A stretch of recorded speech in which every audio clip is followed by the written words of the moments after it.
dance. Yeah, play.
The best countdown. Nitin और dance करना है? अच्छा. Okay. Okay. Would request all our colleagues to spread out and take their space. You can sit at the desk, chairs, whatever. Um, great. Great. So all locations, I hope you can see us. Right? Perfect. And colleagues on the webinar, a very, very warm welcome everyone to the town hall. I've never been happier than this in last 2 years. So I feel like I've gone back to my normal self and normal sense. So very warm welcome to town hall and holy celebration. And this one is very, very special because Nitin is here with us. Yeah.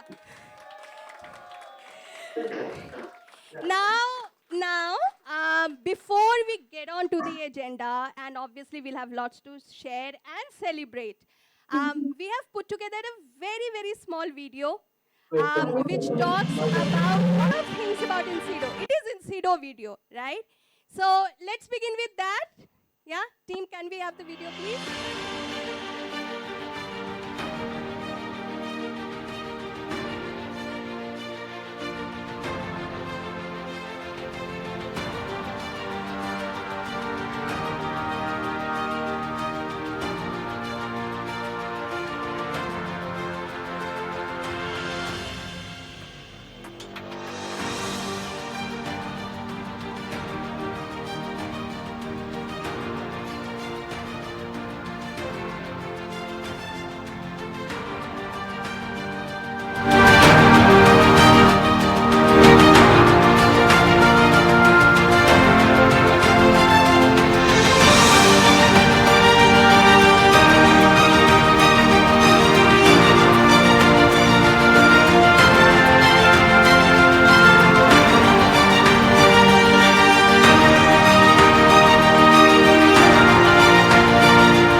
when I watched it for the first time, it really felt like I was it was a proud moment for me.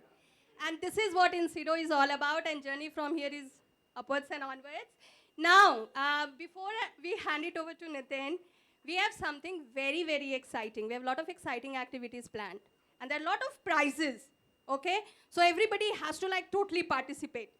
So let's go back to the slide, and I want to talk through everybody what we have planned. So can we have the slide, please?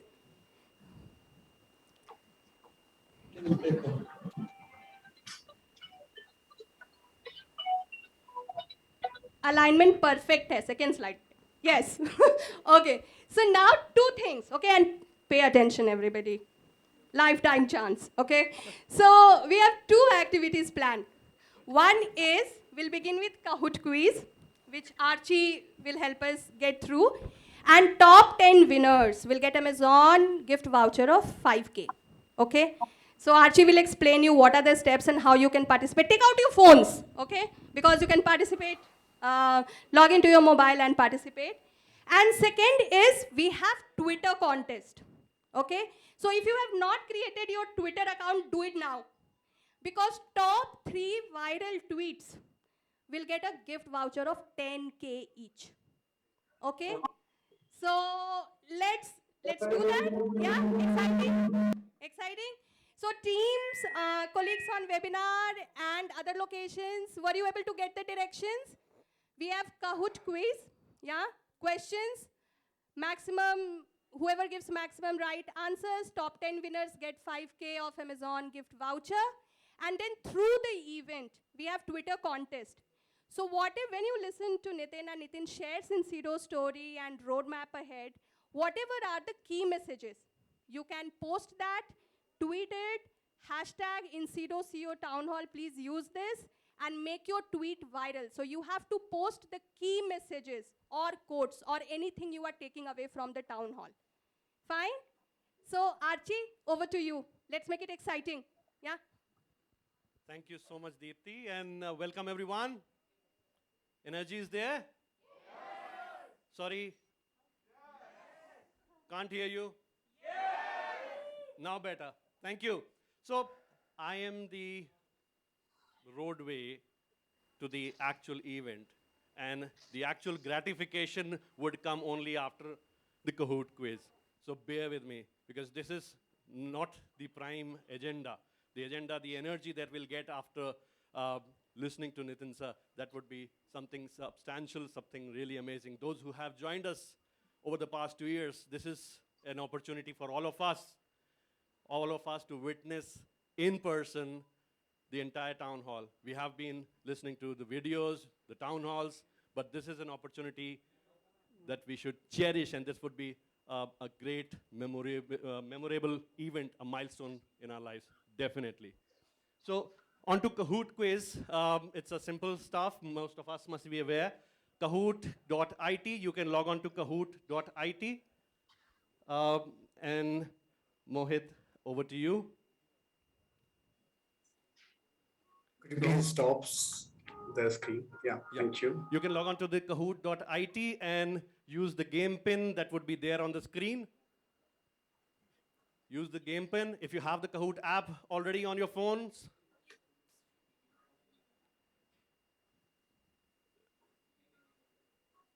Ritesh, there's a help needed out there. Thank you. So that's the pin. Be ready. There must be more than 1,000 names in this list. It's only 52. Let's make it quick.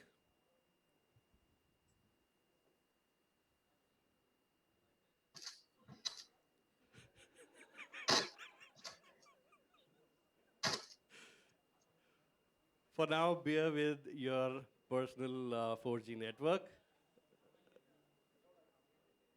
Raman. Yeah. 345. We got 1,000 people, more than 1,000 people online, and over Zoom, Hyderabad, Pune, Bangalore.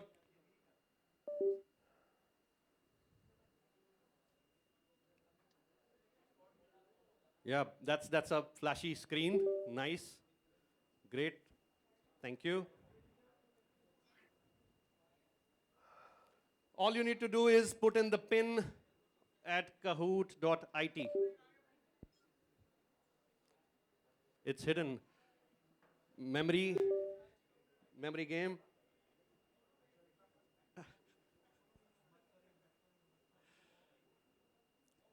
Yeah. We'll start in next 10 seconds.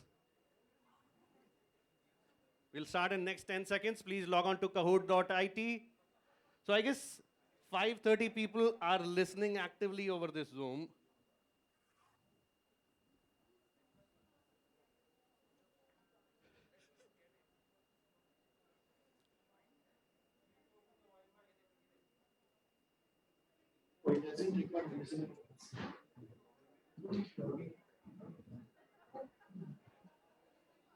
Yep.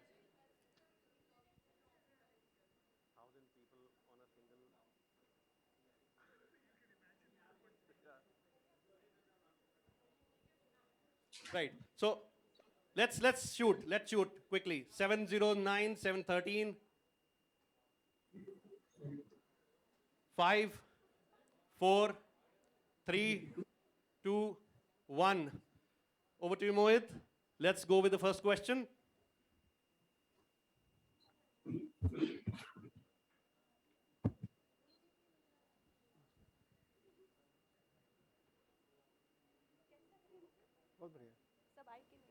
The fastest you answer, the higher the score you'll get. How many Fortune 200 clients does incedo have? 5, 7, 9, 15.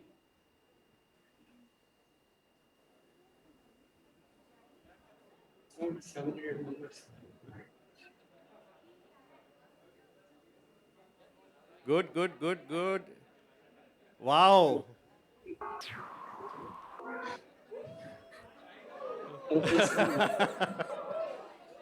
Let's move on to the next one. There are 6 questions, so be quick. The fastest finger first gets the higher score. Yeah, there are a lot of parameters. Manit is also playing. Yes. You're not number one. Yeah, so Divya is the first one. Let's who move got on to the next highest one. marks. Divya, being at the number 1 position, how many business units, horizontals, and platforms do we have? There's a new one as well. How many?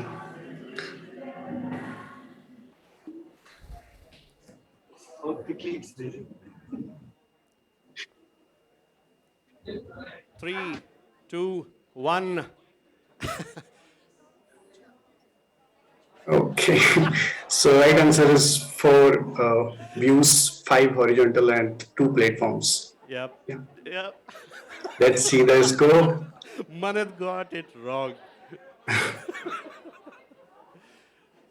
Mandy, Mandy. great stuff. Let's move on to the next one quickly. Thank you.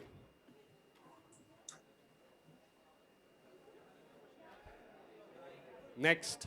Huh? What is our Glassdoor rating out of 5?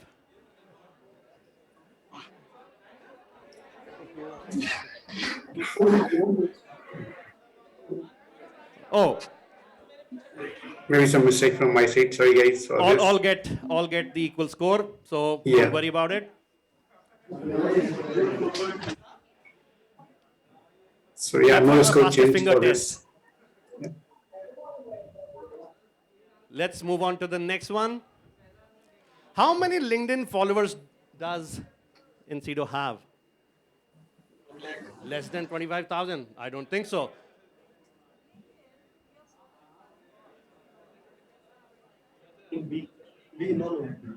Six, 5, 4, 3, 2, 1.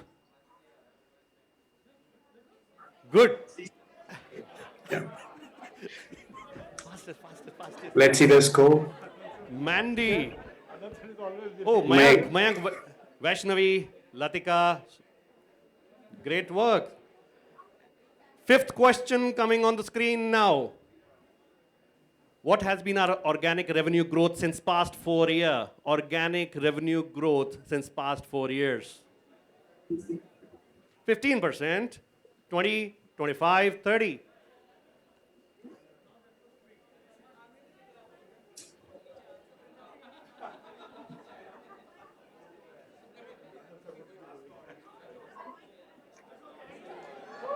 Yeah, so 25%. ये तो लोग answers ही बता दे रहे हैं. Let's That's see the fine. score. They may be wrong answers, they may be right answers coming. Okay. So, Next one, the final question. Who'll decide? That will decide the winners. Final question. What is the revenue potential that incedo can achieve in 2022? Revenue potential, that's the core focus area. 150 million, 175, 185, 200 million plus. All those who are trying to spoof others over the chat, that's negative marking for them. Great, good. Wonderful. Let's go on to the final score. any guesses, guys? And here's the podium. The third is Kiran S. Second, Soham. And the first, Vaishnavi. Excellent. Vaishnavi, you are at which location? And Soham and Kiran. Kiran, which location they are? Soham, Vaishnavi and Kiran? Okay. There would be seven more in the list. We'll reach out to you. We'll reach out to the remaining 7 who are not. Yeah. Well done, well done. Okay. Great. Thank you. Thanks, Mohit. Now let's brace ourselves. And this was actually nothing. This was just a icebreaker. Now the core, the main event happens, and we should welcome Nitin sir after more than 2 years, right? Yeah. Thank you. Over to you, Nitin sir. Thank you. Thank you, sir.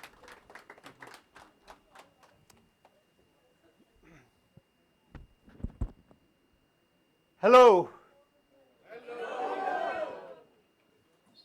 How are you? Yeah, it's. I just want to say I'm so happy to be back home. Last 2 years have been such incredible. It's an incredible time for humanity, for everybody here individually. There is so much that has happened. Lots of ups and downs. I'm sure most people have seen some kind of personal loss. But we are here. We are here. Yeah, and that is what life is about. You always have to keep marching forward. Yeah, isn't it? That's what the human spirit is about. Yeah. Yeah. Lucky ones. Yeah. We're all lucky. Yeah. We're all lucky that we have had the human life. We're all lucky. So that's what human spirit is. To continue marching forward. And there is no place on earth. Is there music coming? There is no place on earth, which really symbolizes the human spirit more than our country, India. Yeah. So just as I landed here on Saturday night, and even the airport, and then just coming back home, coming to office Monday morning, meeting so many of you, it just reminded me of what I was missing for the last 2 years, and how is there an issue? and how blessed we are that we are here in this country. Yeah, this is really God's chosen place. Yeah, this is God's chosen place for so many reasons. Um, Very happy that we also have the opportunity of building this company. Yeah. Rajat, thanks. Where is Rajat? Thanks for the beautiful video.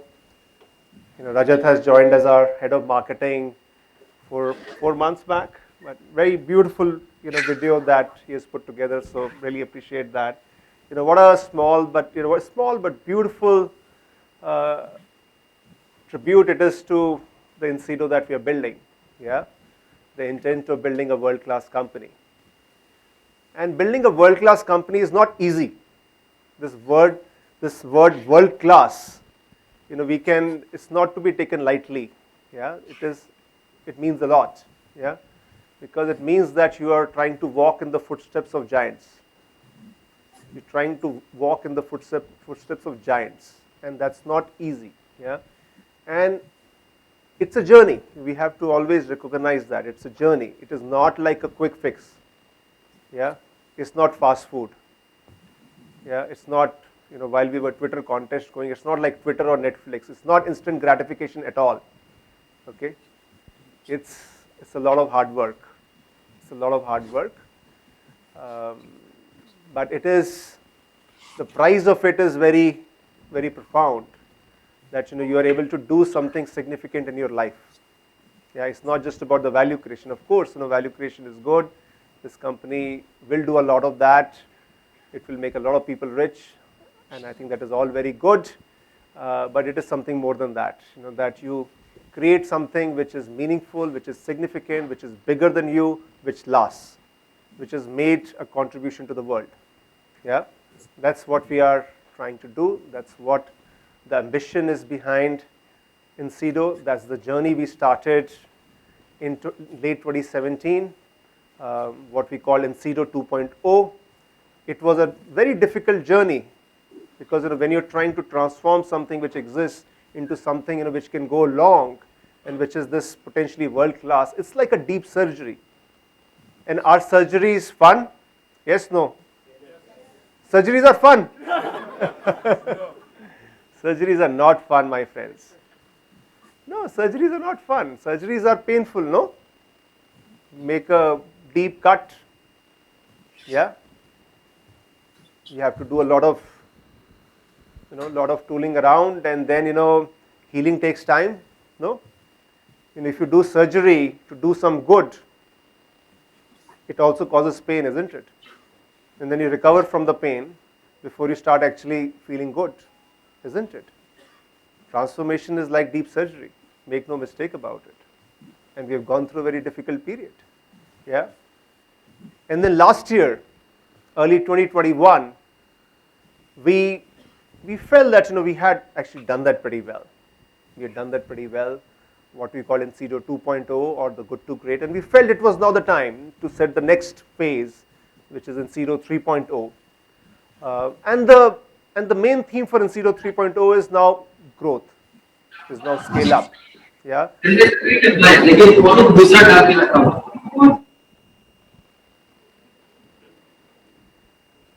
It's okay.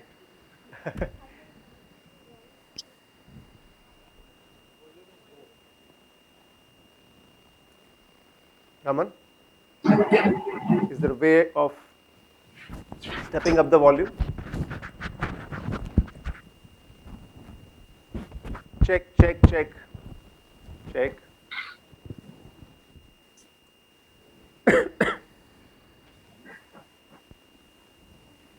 Any better?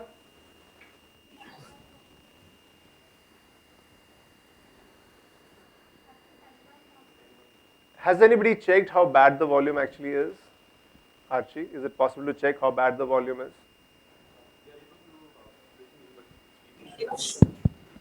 I should do both. No, only one. So we should shut this.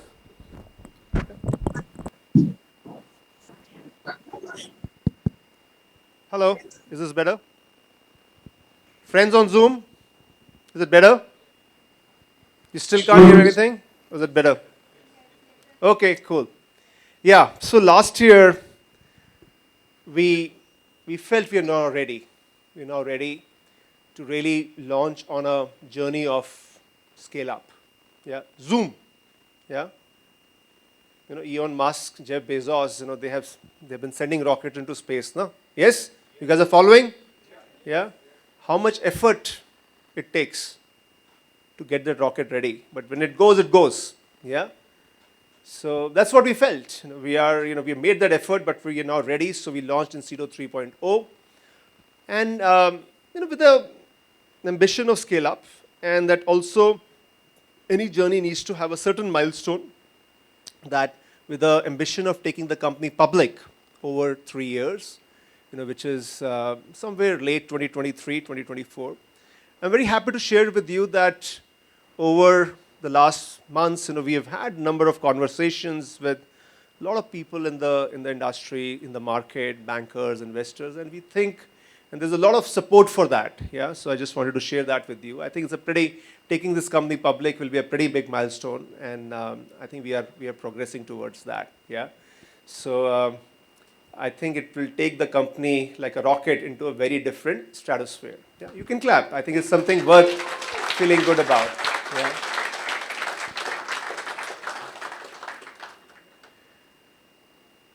So what I felt for today is that incedo is growing so fast. Yeah, that we are now well over 3,000 people globally, close to 3,000 in India itself. And by the way, I forgot. I am very happy to see this frame here which says incedo Hyderabad. Yeah, this is the first time we have colleagues from Hyderabad joining. Big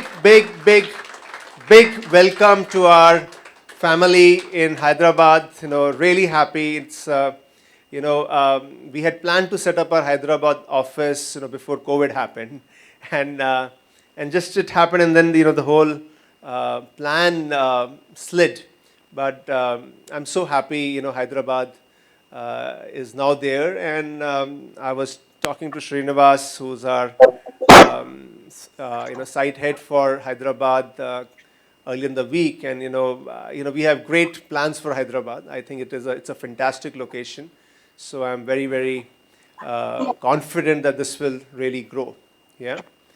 So yeah, so going back to we are on this growing so rapidly. We have 60-70% of our 3,000 plus colleagues have joined over the last year.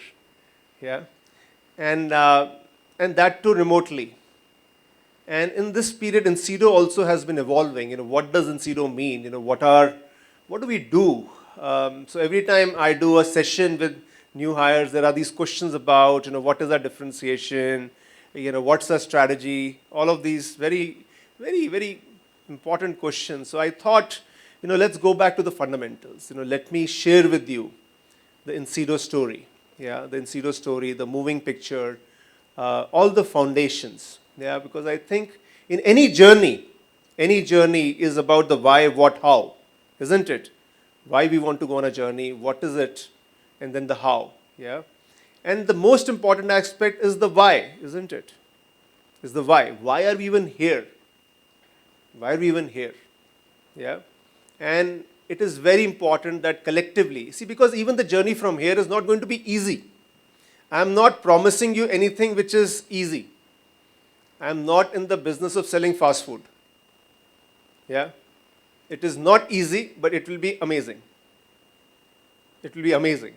Yeah, and for that, anchoring ourselves in what we are trying to do is very important. Yeah, so that's what we will spend time on today. Yeah. And we will have an open conversation. That's why I'm here, and I'll be happy to answer all of your questions. Yeah. Okay. Can you see the screen? Yeah. So I want to start with the very fundamental of when we were thinking about this incedo journey, incedo 2.0. What was the thought? What was the main thought? Yeah. The main thought was that the role of technology is changing dramatically. Yeah, it's changing dramatically. It is evolving from being a support function to actually driving the business. Yeah, and all of these new technologies, which play a very critical role from a business perspective, they tend to come under this umbrella term called digital. Yeah, digital technologies. Yeah, and this includes cloud, IoT, data science, AI, ML. Yeah, all of these, RPA, automation, all of these collectively come under the umbrella of digital technologies. Yeah, and what we saw was that there was an explosion here. There's an explosion here. Yeah, that annually, if you look at the next couple of years, annually, $2.5 trillion will be spent just on digital transformation every year. What is India's GDP? What is India's GDP? Is 3 trillion. Yeah. So the equivalent of India's, and India is one of the top 7 economies in the world today. Yeah. Bigger than Russia, by the way. So just imagine that spend equal to India's GDP is happening every year on digital. Can you get your head around it? Yeah. And that's what we saw. That's what we saw, that, hey, this is the space.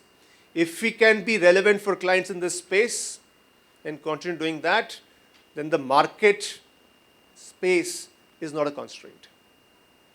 Yeah. In business, the most important determinant of success is where you play, what choices you make, where you play.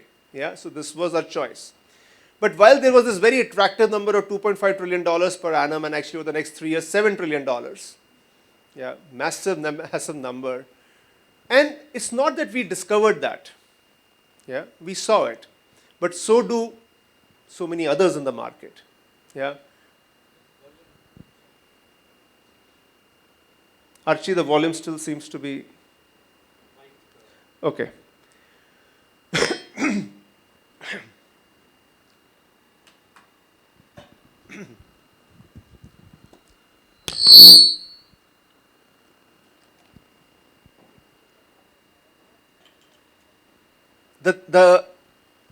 The twist in the tail, or what many people don't talk about, is the fact that this 2.5 trillion or 7 trillion is not all rosy. 70% of these initiatives do not achieve their desired impact. Yeah. And to me, and for me always, I've been seeing this for a long time. For a long time. When I was in McKinsey, when I was in Fidelity, when I was at Flipkart, I was seeing this. And this has always bothered me a lot. Just look at the maths here. Like $7 trillion are going to be spent, 70% will go waste. This is $5 trillion. Isn't it mind-boggling? Isn't it mind-boggling? Yeah. Just imagine the loss, and just imagine what could be achieved if that failure was not 70%, or if the success was not 30%, but let's say 50% or 60%, let alone 80 or 90%. Yeah. And that, friends, that is the singular question which has driven our thinking behind incedo, what we are trying to do in incedo. Yeah, which is that how do we help our clients realize value from their digital investments? Yeah, it's a very, very important point I'm trying to make. It's maybe a very simple point, but it's a very important point, that incedo is not just about selling to clients and creating revenues and a big revenue number. It feels nice, but it is a secondary thing. I want everybody to understand that. That is not what we are chasing. Yeah? What we are chasing is how can we help our clients get impact, get a benefit. If we can do that, yeah, if we can genuinely do that, then the benefit we will get as a business will be manifold. Yeah? So that is the starting point. This is the starting point. I want everybody to understand that. What is incedo about? incedo is about helping our clients improve their return on investment from digital. Yeah, it's not just to build a high revenue, high growth company. That high revenue, high growth is an outcome. That's not the starting point. Okay? Now, having said that, how do we define the company? How do we define the basic foundations of the company? The starting point is the mission. There is often this thing about mission and vision. Let me clarify that. Mission comes first. Mission is where you want to go. Why are you here? Why are you even here? Yeah? And then vision is the goal. Now your goal may change, but why you are here doesn't change, isn't it? Mission is more fundamental. Yeah? And then the brand statement is how you want the world to look at you. What is the statement you are making to the world, to your clients, to the market? Yeah? So what is our mission? We have a dual mission. And it's a very, very important thing, and it's a fundamental belief around building a high quality business. There is one part of the mission which is about clients. There is a second part of the mission which is about people. The point about clients is that, hey, to build long-term partnerships, it's a very important thing. To build long-term partnerships, multi-year, 10, 20, 30, 50 year, perpetual partnerships, and where we are able to deliver game-changing impact for our clients by leveraging data and digital technologies. So our Karam Bhumi is data and digital technologies. Yeah? That's the first part of why we exist. We exist to make our clients very successful. If the clients are not there, then we don't exist. Yeah? And often there is a question that I get that are we a services company, are we a products company, are we this or that? No, all of those are secondary questions. Because we are a client service company. That is what we are about. Everything else is secondary. Yeah? The second part of our mission is about people. Now, my fundamental belief about people is that all of us have got unique potential, have got amazing potential. Yeah? And we are only realizing a fraction of that potential. Is that right? Is there anybody here who believes he or she is operating at full potential? Can't be, because we don't even know our full potential. Yeah? It can only be discovered over a period of time. Yeah? But how wonderful will it be to build an organization, to build a platform which brings great people and helps those great people find their potential. Wouldn't be? Yeah, isn't that an amazing thing? Is there a bigger human contribution you can make than helping people find their full potential or more of their potential? Yes, no? Yeah, that's the second part of our mission. That's the people mission. Yeah, and then from a vision perspective, yeah, which is, vision is, see, mission to me is more fundamental, but vision is also important. It's a little bit of the marker you are setting out there. Yeah, and the marker is to build a world-class firm, yeah, to build a world-class technology services firm, yeah, which is a global leader in digital transformation. Which is a global leader in digital transformation and is also an employer of choice. Yeah. The two, one can't happen without the other. One can't happen without the other. Yeah. And also deliver superior performance for all stakeholders. Yeah. Got it? Yeah. And the third, our brand statement is very simple. Yeah. You've seen a lot of it over the last year. Winning in the digital age. Yeah. Winning in the digital age. Very simple. Very, very simple. Very aligned. Everything is very aligned. Make sense? Yeah. Now, we talked about the starting point, $7 trillion spend, 70% failure rate. This is what we are trying to bridge. We talked about our mission, vision, brand. Now comes the question, okay, very good, yeah. This sounds very exciting, but how do you achieve it? Yeah, how do you achieve it? Now, to achieve this overall mission and vision, we set out a strategy in February 2018. Yeah, that was incedo 2.0, and it had these 5 pillars. Yeah, We are now in incedo 3.0, but the pillars have remained very consistent. Yeah?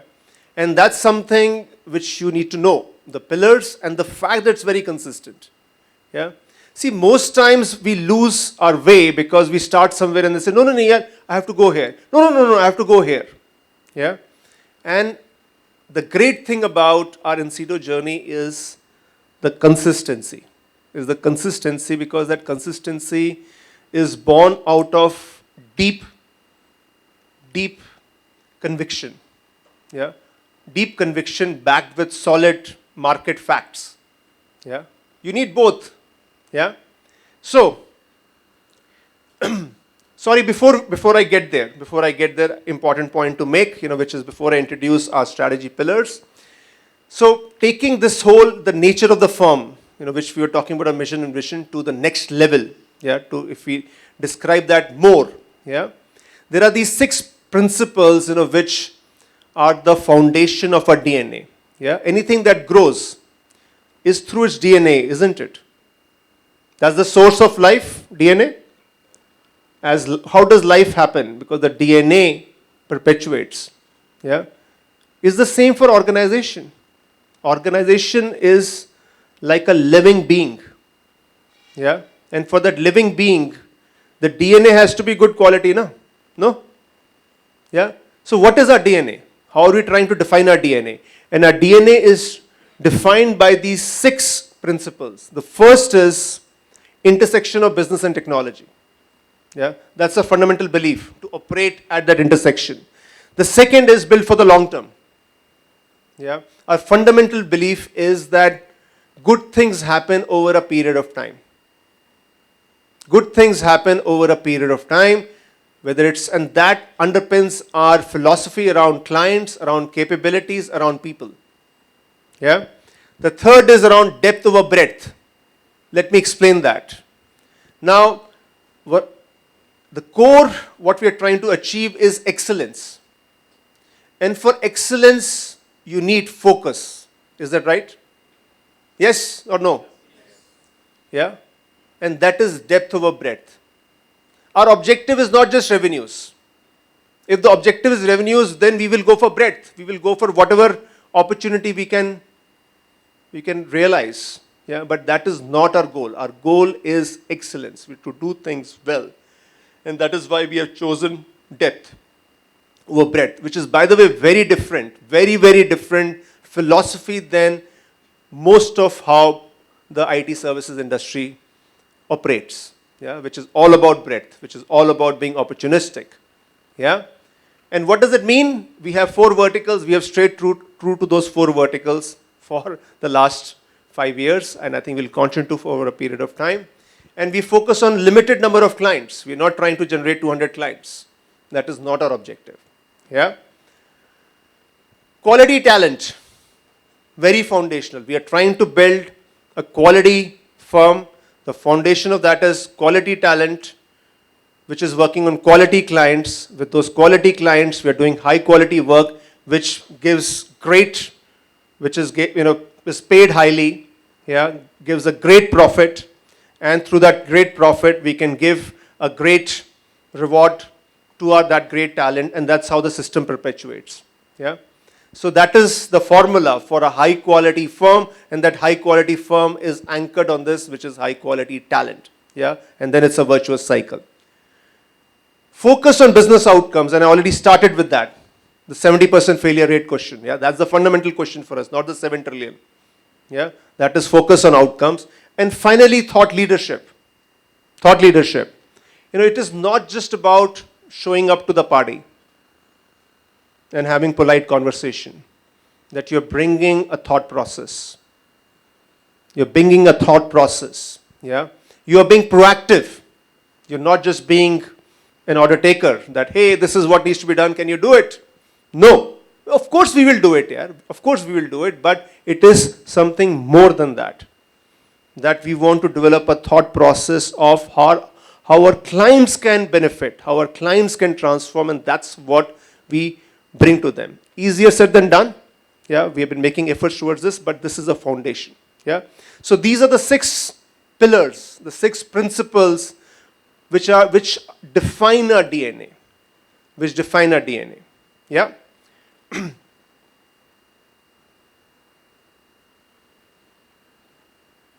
Okay. Now let's come to incedo strategy. 5 pillars. Yeah. And I want everybody to memorize this. Yeah. That somebody wakes you up from sleep and say, okay, what are the incedo strategy pillars? You should be able to say that. Can you say that today? What are they? Number 1. Number 2. जोर से बोलो यार, पीछे से भी. Number 3. Number 4. Number 5. Excellent. Zoom, you guys as well. Yeah. These are the 5 pillars of a strategy. Yeah. And this is the way we look at our business. Yeah. See, when you have a complex problem, you have to break it down. Yeah, you have to break it down. So something called strategy. What is your strategy? Is a complex question. Yeah, it has got many parts to it. Yeah, to make it real, to make it sensible, you have to break it down. And these are our 5 blocks of our strategy. Once you break it down, you can make it easier and you can make it actionable. So what's our client strategy? Client strategy is fundamentally the depth over breadth. Few clients, but go deep. And here, and this is where the uniqueness of the firm comes in, our focus has always been to go after these Fortune 100, Fortune 200 clients. Yeah? It was a quiz question. How many Fortune 200 clients do we have? 9. Amazing number. Amazing number. I don't know too many firms of our scale, $150, $200 million, which have 9 Fortune 200 clients. Yeah, very conscious. Did not happen just like that. Yeah, very conscious strategy. Have these anchor clients, which where you continue to go deep, deep, deep, and each one of them eventually becomes a $20 to $50 million client. Yeah, and along with that, you have mid-tier clients. So like the mega clients will be a Verizon, a Citibank, PNC, and so on. Yeah. And then the mid-tiers would be an Assetmark, a Belden, Cambridge, Cetera, yeah, which can grow to a 5 to 15 million, maybe a 20 million, but they will not go to a 50 million, yeah, but have a combination of the two. That's been our client strategy, yeah. And then our capability strategy. How do you engage these clients? Why will these clients work with you? How do you deliver that impact to them? That happens through capabilities, yeah. And on capability, there are 3 core thoughts here. The first is build the full stack of digital transformation capabilities. The core thought process behind digital is that it is not one thing. It is not just about design. It's not just about data science or operations or engineering or cloud. It's like an orchestra. Digital transformation and the digital stack is like an orchestra. You need many different players. Each of those players have to be very good. But you only make good music when all of them sing together. Yeah, all of them sing together. Yeah, that is digital transformation, and that is the thought process behind the digital stack. And that's what we are trying to do, to put the entire orchestra together.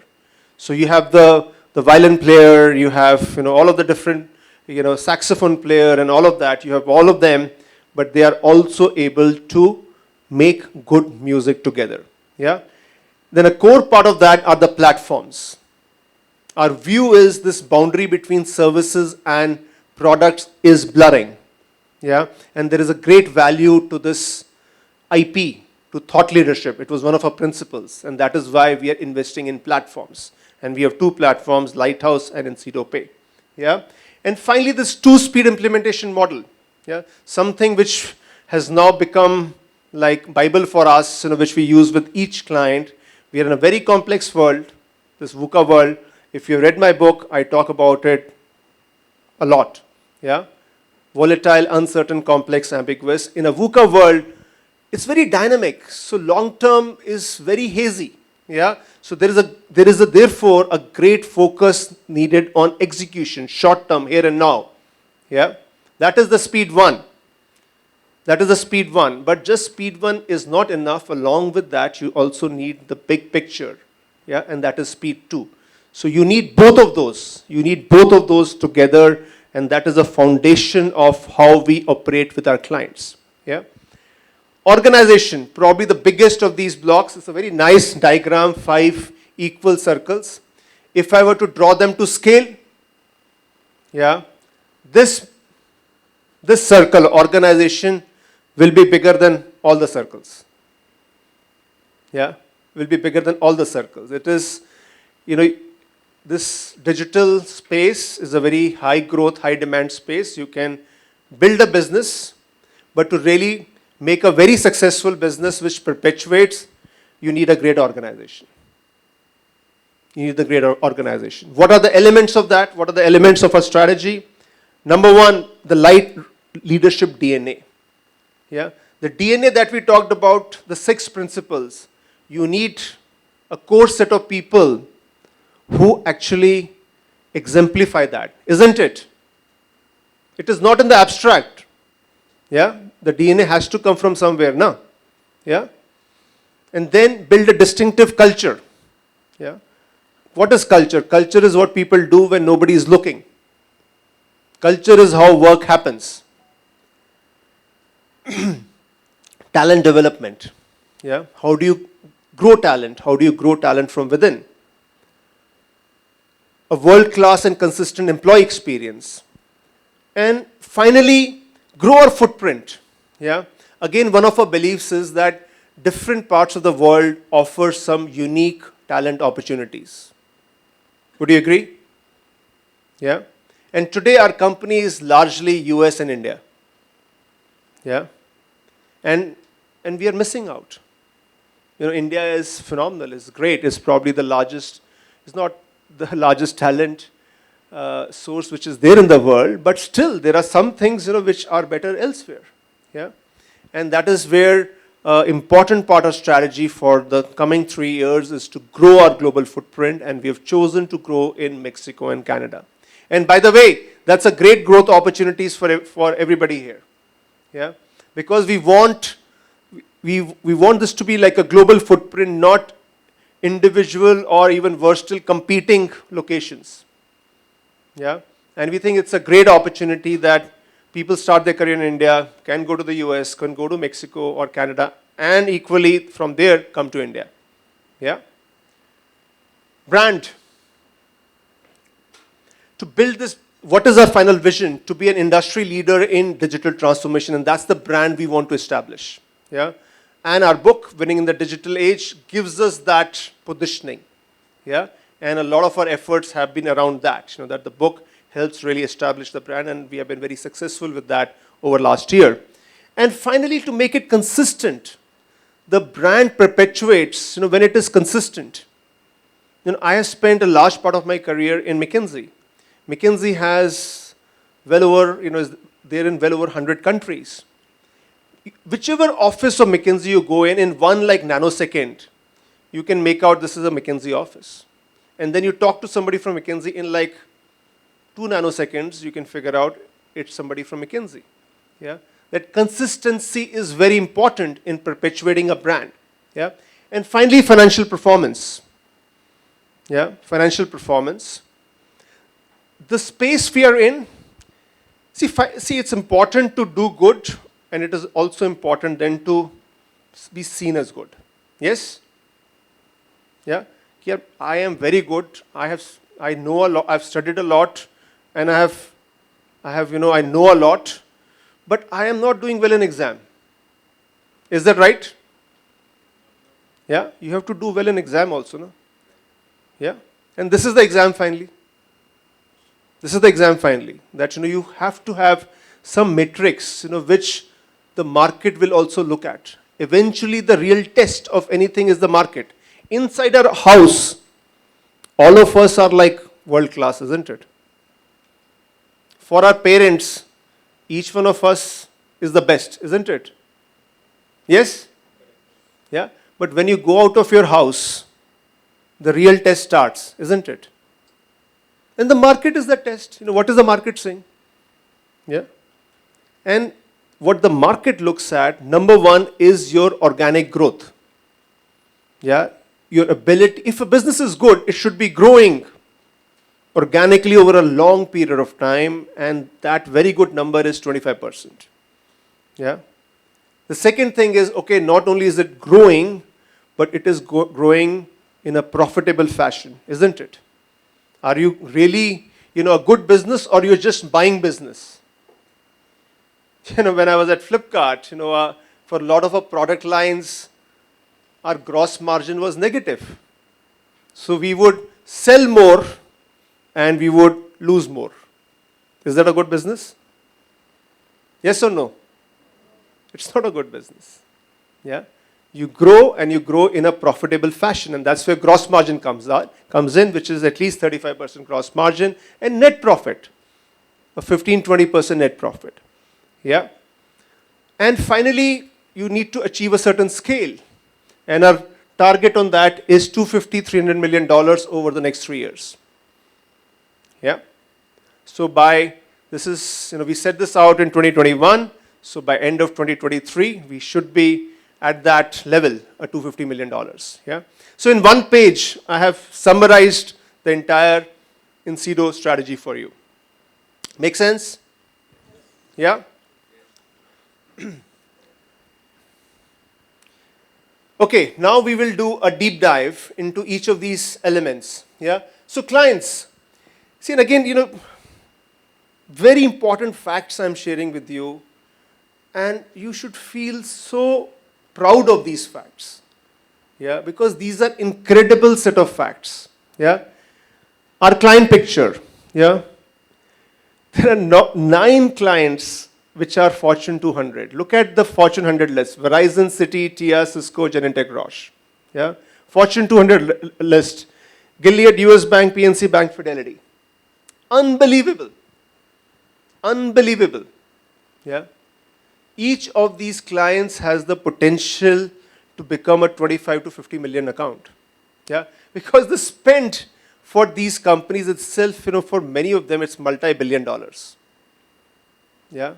And with most of these clients, we have a very strategic senior relationship. It's not that we've just gotten there and doing a few things. Yeah? This is an incredible aspect of our, if I look at the 5 dimensions, clearly our strongest dimension as a company is our client dimension, and which in many ways is the most important one. Yeah? Going further, see, in business, you want growth, isn't it? Yeah?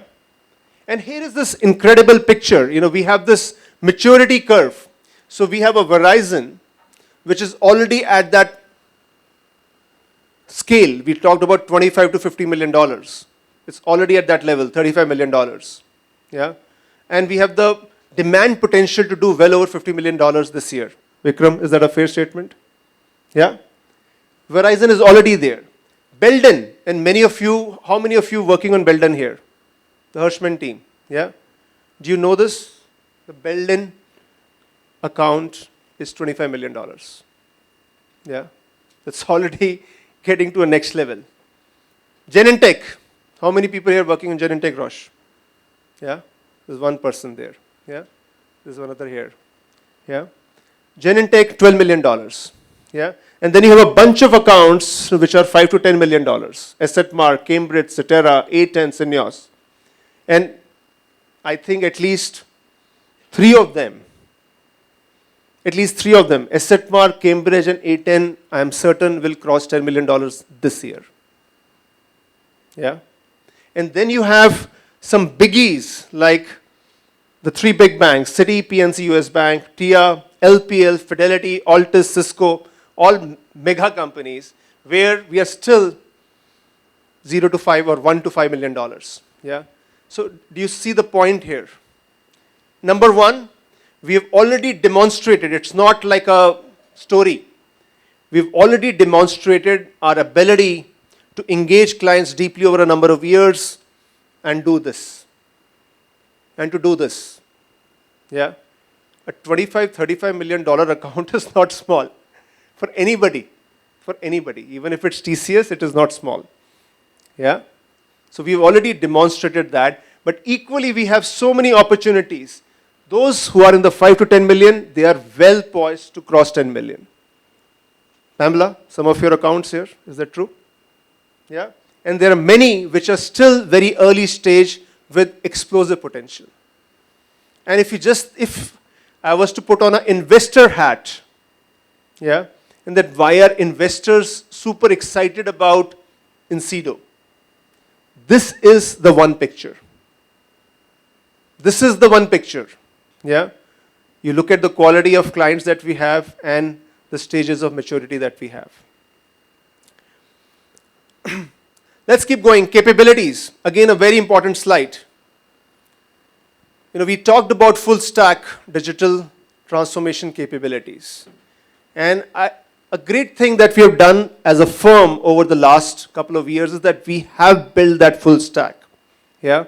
Now, the specific capabilities within each layer of the stack, I think still are at various stages of maturity and still need development.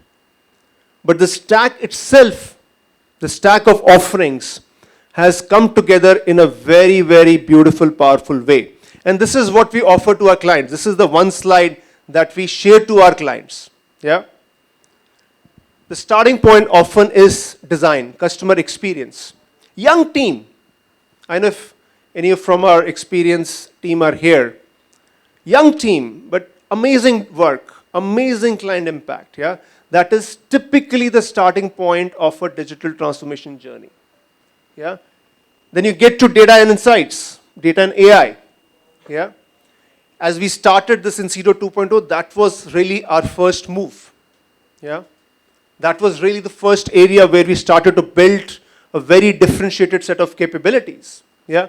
Digital engineering, which is our core engineering capability, which is working with our clients to build digital products for them. Yeah? Along with that, product engineering. Product engineering, we put as a vertical, but it is really a service offering. Yeah? What is the difference between product engineering and digital engineering?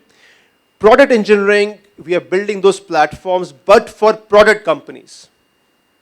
But for product companies who are then going to sell it to other clients, right? So the engineering burden of proof is that much higher because these are all multi-tenant systems. Yeah? So digital engineering, you're building the platform for one client. This is building platforms for product companies who are going to sell it to multiple clients. Yeah? Then platforms of our own. Yeah? Platforms of our own. So we have Lighthouse, we have incedo Pay, but equally we are working with a range of third-party platforms. Of course, core cloud platforms like AWS, Azure, and GCP, but also Pega. We recently announced the Pega partnership. We are building the Pega Center of Excellence in Hyderabad. That's where the Hyderabad office is being seeded. But Snowflake, Databricks. Yeah? So that's third-party platforms. And then cloud transformation. Yeah? And the scope of cloud is continuing to grow almost on a monthly basis. And then finally, ops transformation. And Pamela knows this well. This is one of the areas I'm most passionate about. While historically, a lot of the focus of transformation has been here. Yeah? My view is that now where the stack is actually the biggest part of the opportunity is now here. It is in data and it is in the operations transformation. Yeah? So if you again reflect on it, we saw the pyramid, the client pyramid earlier, and it was very powerful that how we had the mature clients, we had number of clients which were at different stages of maturity. Similarly, this is an exceptionally powerful picture, and not too many companies, you can have this picture on paper, but not too many companies have this picture in reality. And today, friends, we have this thing in reality. Yeah? And this is incredibly powerful. I can't even tell you that the ability to engage clients across the stack is a huge gift. Yeah? Perhaps we are, as a company, we are still learning ourselves how to use that gift. We are still learning. I think that's the opportunity for us. Yeah, that okay, I am doing this, I am doing this, I am doing this. But how do I bring them together? How do I bring them together? Yeah. So that 2 plus 2 is not just 4, but it is something a lot more than that. Yeah. But this gives us, now that we have given ourselves an incredible opportunity. Organization, the biggest building block, and you will see the most slides here. Yeah, and this has been, I think on clients, we are where we need to be. We can, of course, always keep on doing more capabilities. We have the right foundations. We need to build on that. Organization, we have done a lot. Yeah, but still there is a lot to be done. Yeah, and there are 3 key aspects that have defined our work on the organization side. The first is just developing the organization. Yeah. If you look at the organization as it existed 5 years back, it was a relatively simple organization. We had a few BUs, we had very few horizontals. It was basically business operations and a little bit of IMS. Yeah. And if you look at the way organization has evolved now, look at the horizontals.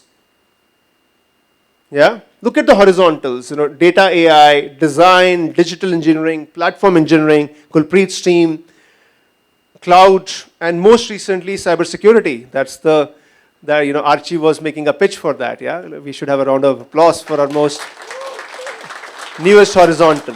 Yeah, how that has grown, how the corporate functions have grown. Yeah, M&A, partnerships, marketing, sales, strategy. Yeah, so this is.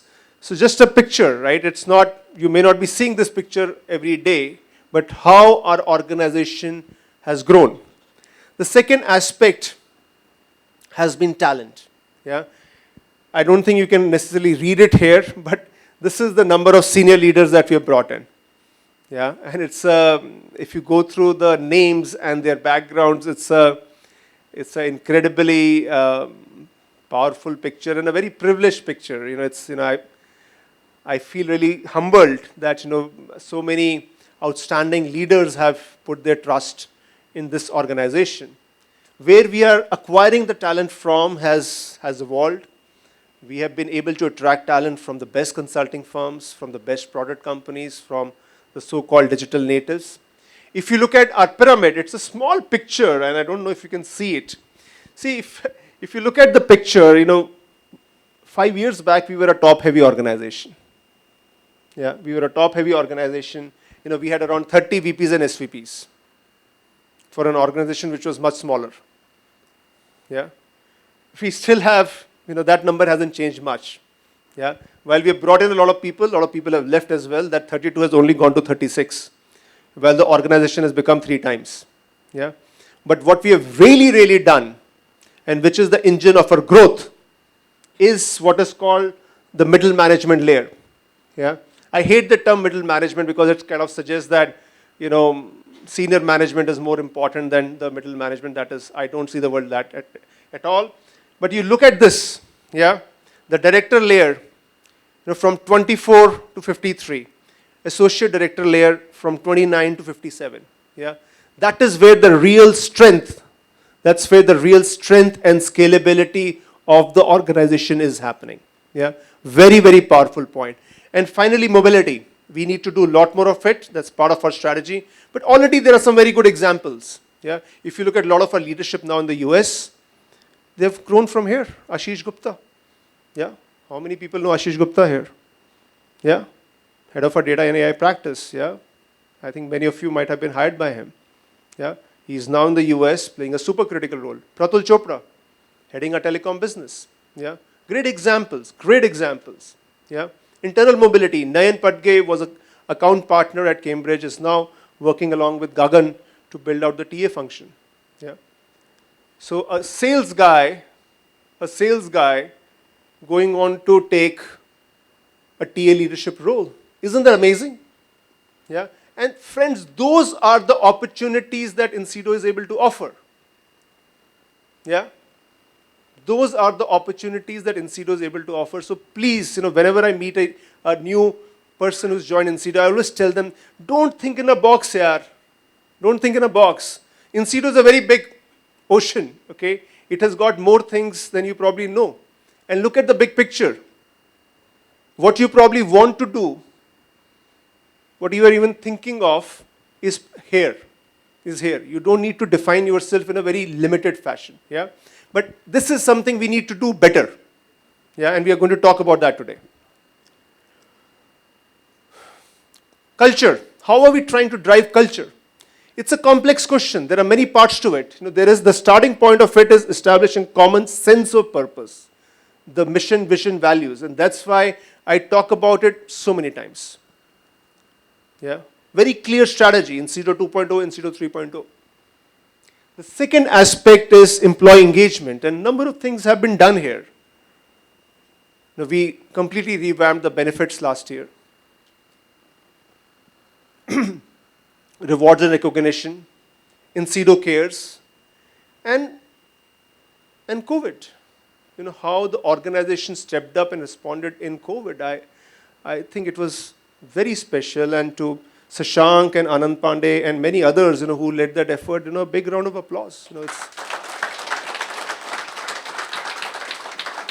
I can't say thank you enough to everybody. There's so many people who stepped up beyond their roles. We had this 24/7 helpline, which was really managed by very senior leaders themselves.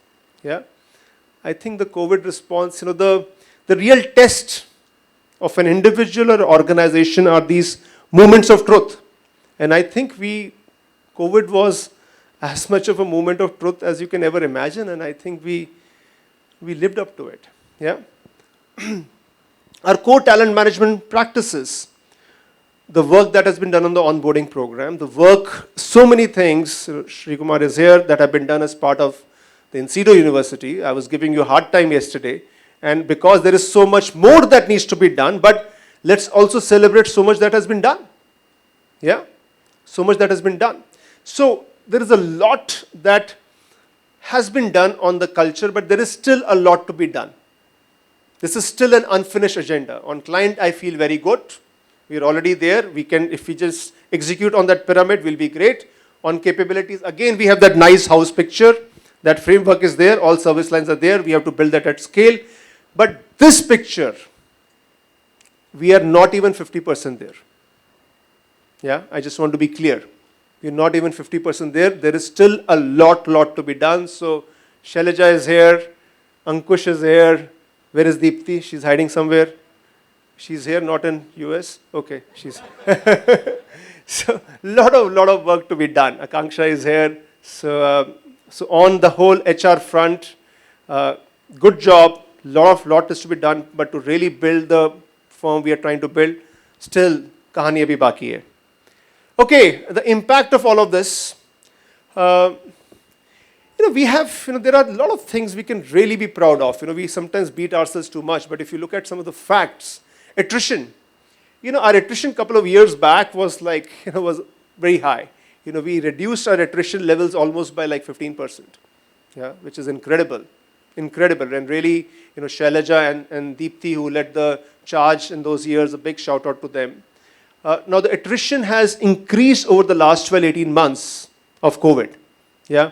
But if we look across our verticals and functional areas, we are still generally 5 to 7% below the market benchmark levels. Yeah? And that is no mean feat. Yeah? We got certified as a great place to work last year, and we hope to do the same for our US operations. Glassdoor, amazing progress. Again, I think this deserves a round of applause. We have. And this is for you, because this is, an outcome. This is one of those outcome things. Our score was 2.9. We have grown to 4.2. Which puts us really in a very, very elite company. Yeah. And you can L&D. You look at just the hours of training time. It's a very, very impressive picture. Yeah. So organization, very important building block. Thank you, my colleagues, for the effort you're putting in. But there is a lot to be done. Yeah. Okay, moving on. Branding. Again, like organization and area, lot is to be done. We really didn't focus much on branding as incedo 2.0. Yeah. This is something we really started focusing on in a serious way last year as part of incedo 3.0. And there were three things, that limited brand awareness, not many people knew incedo. Limited differentiation, how do we differentiate? Yeah. What is so unique about incedo? Why should I not join TCS or Accenture, and why should I join incedo? And the experience of incedo brand, internally, externally, not very consistent. Yeah, not very consistent. And those are the three things that we have tried to address. Number of things we have done. A key thing for us has been winning in the digital age. We often call it VIDA. And friends, you should really be happy to know of what we have been able to do with it. Yeah, the book has consistently, was among the top 5 business books of the year in India last year. Has consistently been on the Amazon book, bestseller list. It enabled us, we have given VIDA, had VIDA sessions at over 40 of the top colleges in India. Yeah, that's a large number. Yeah.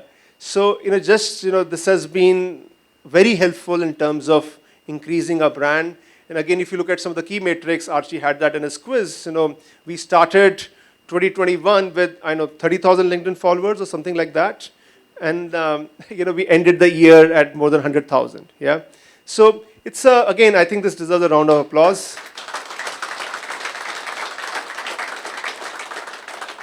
30,000 to 100,000 plus in 1 year, again, like the Glassdoor score, 2.9 to 4.2, puts you in a very different league here. And see, that's the story of incedo. It's a small thing, maybe. It's a small thing. But in 1 year, you can zoom. That's why I started with the analogy of the Elon Musk and Jeff Bezos rockets, right? It happens. Yeah? You can make it happen.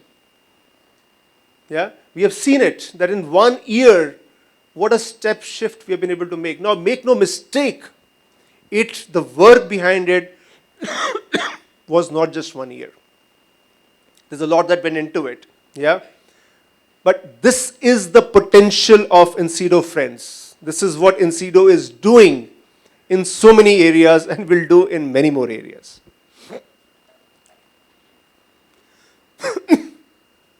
Coming to the financial performance, and you can see this, started the journey at around 65 million, and then, such is the nature of business, our largest client, which was Citibank at that point of time in 2017, it moved away. And there were some other clients that we moved away from, so we lost almost $20 million of business. So, our baseline really became $45 million. Yeah. And from there, if you look at year-on-year numbers, that's a 27% compound, growth rate compounded annually. Yeah. So again, I think that's an amazing, amazing picture.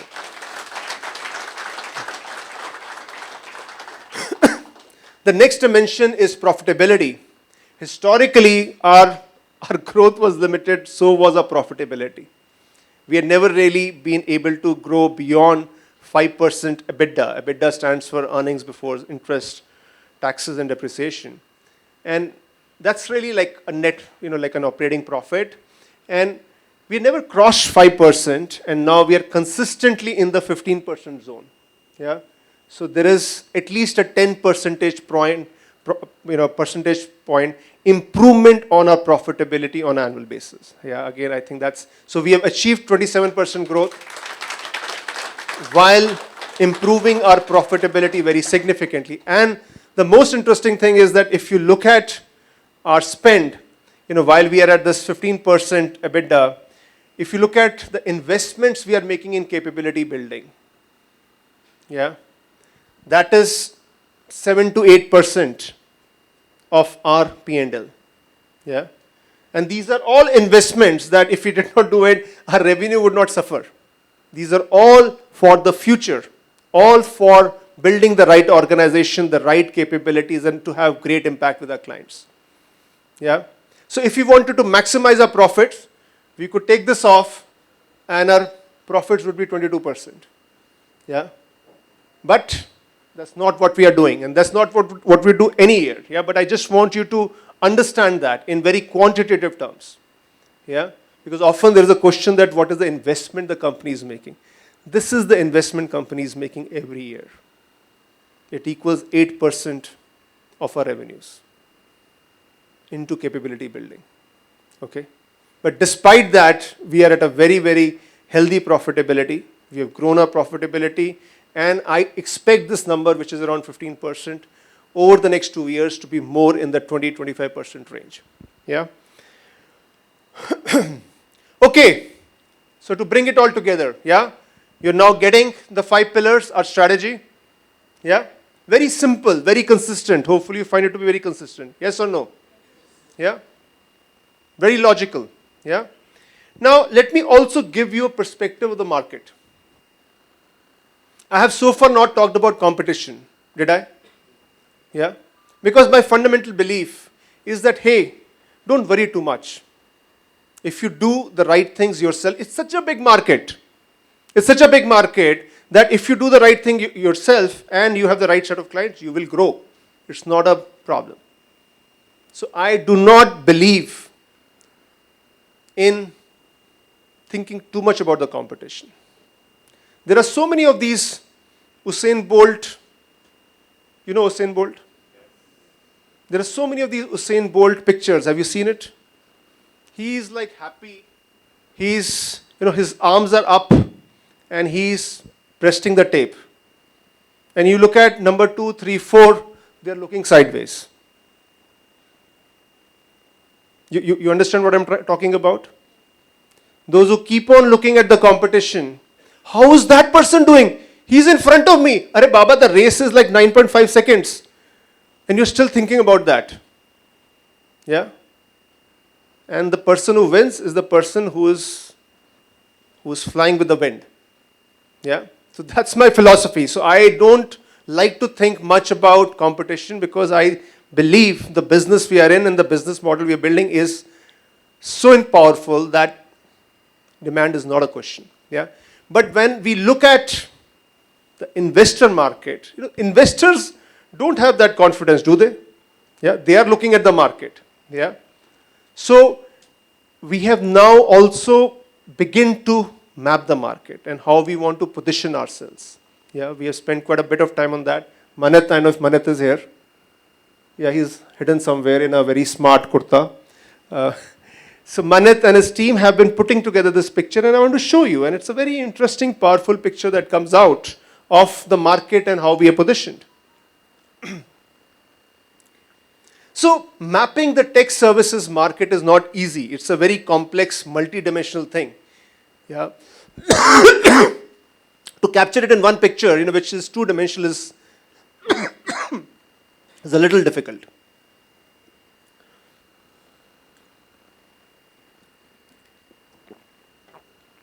I think we've been able to build a pretty interesting, good picture.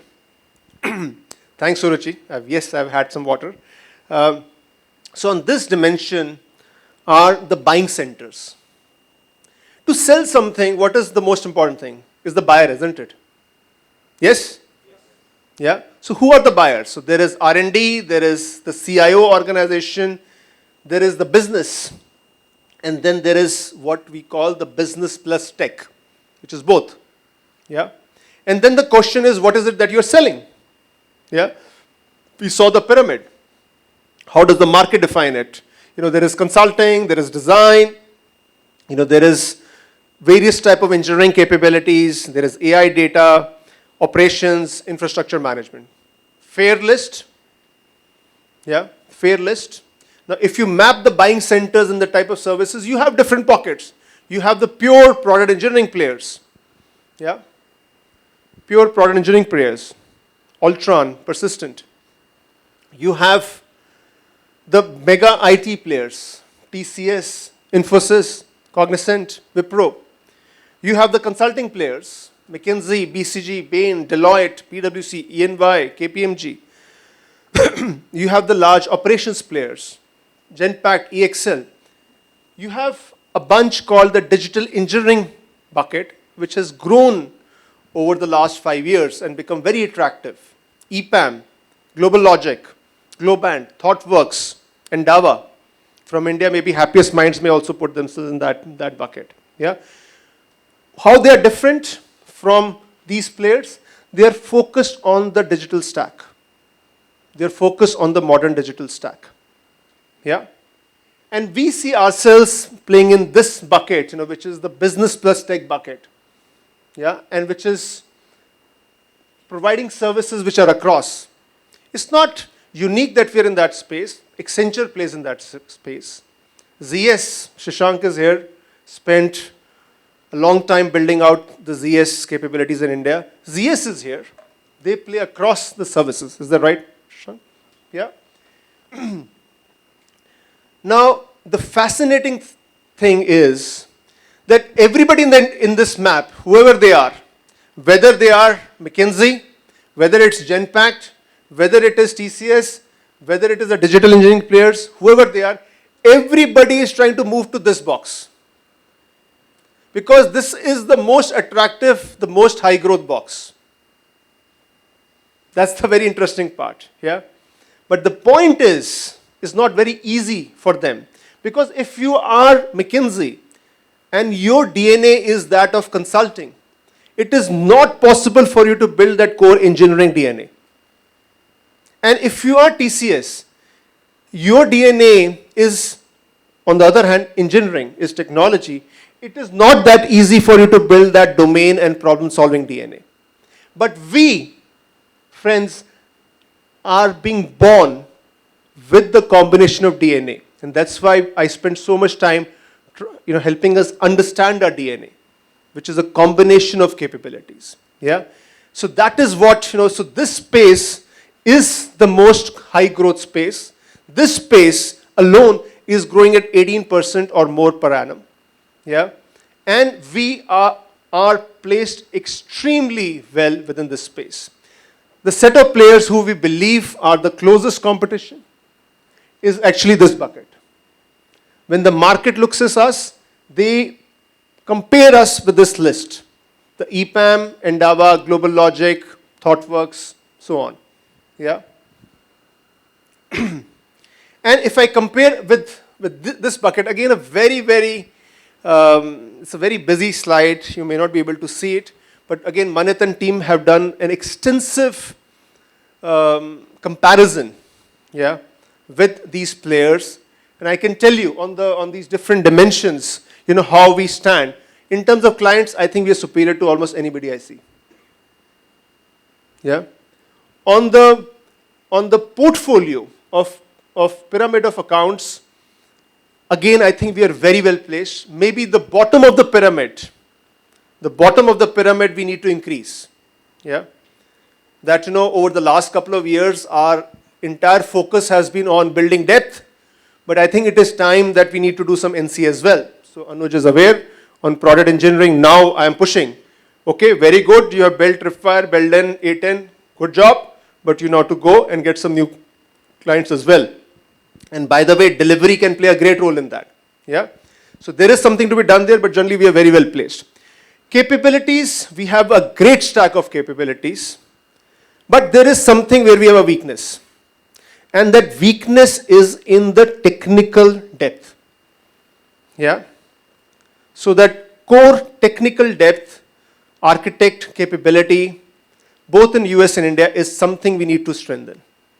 Yeah, so that's a red here. That's a red here. Okay, and that is also why in North America, we have created this delivery structure along with Ashish and Rohit Gulati has joined. In India, Shashank has that charge. Of how do you build those deep tech capabilities. Leadership DNA, I think we're pretty good. Or delivery footprint, work to be done. Work to be done. While our aspirations are that of being a global firm, the reality is right now we are a US plus India firm. Yeah. So footprint is an important thing for us, and therefore again it's a red. Yeah, that we have to build out our Mexico and Canada offices, and we also need to have global mobility. I think we haven't done too well with global mobility either. And finally, M&A and partnerships. again, work to be done here. Because the most important thing is organic growth. We are doing that very, very well. But in that process, we haven't done M&A for a long time. And that's something which we now need to put focus on. So generally, we are when we look at a element by element with our competitor group, we are actually incredibly well placed. We are incredibly well placed. There are 3 areas where I see them doing better. First is in terms of technical depth. Second is in terms of global footprint. And third is in terms of M&A. Yeah. Other than that, most of the dimensions, I think we are superior. Yeah. Okay. So where does that bring all of us? So it brings us to 2022, what we are looking at. And again, I'll bring my rocket here. Okay. I've been using this rocket analogy. Yeah. So here is the rocket. Here is the rocket. Yeah. Last year we had 118, around $120 million of revenue. But the interesting story is that our exit run rate, if you just look at, this is the last month run rate, and if you just multiply that by 12, because most of our business is an annuity business. Yeah, once that business happens, it happens. Yeah, that number was 155. So while the annual run rate, annual revenue was 120, but the run rate that we ended the year was 155. So even if we don't do anything else, we should certainly be doing 155. Yes? Understood? Yes? No? Yes. Are you still with me? Bore to nahi ho gaye? Okay. Because I saw some attrition happening, so that's why I was... attrition is a big problem we have. So then if you look at the existing demand, yeah, existing demand, which are open positions, which TA is working on. Yeah. And you look at the new demand, which is already where the open positions might not be open, but which we know that this demand is there. If we achieve this, we go out and do nothing else. Sales guys take a vacation. We do nothing else. If we can execute on it, we will get to $215 million. $215 million. Okay. That, friends, is the opportunity in front of us. Yeah. And if you look at calendar year to calendar year, we have the opportunity of going from 118 or 120 to 215. That's over 80% annual growth.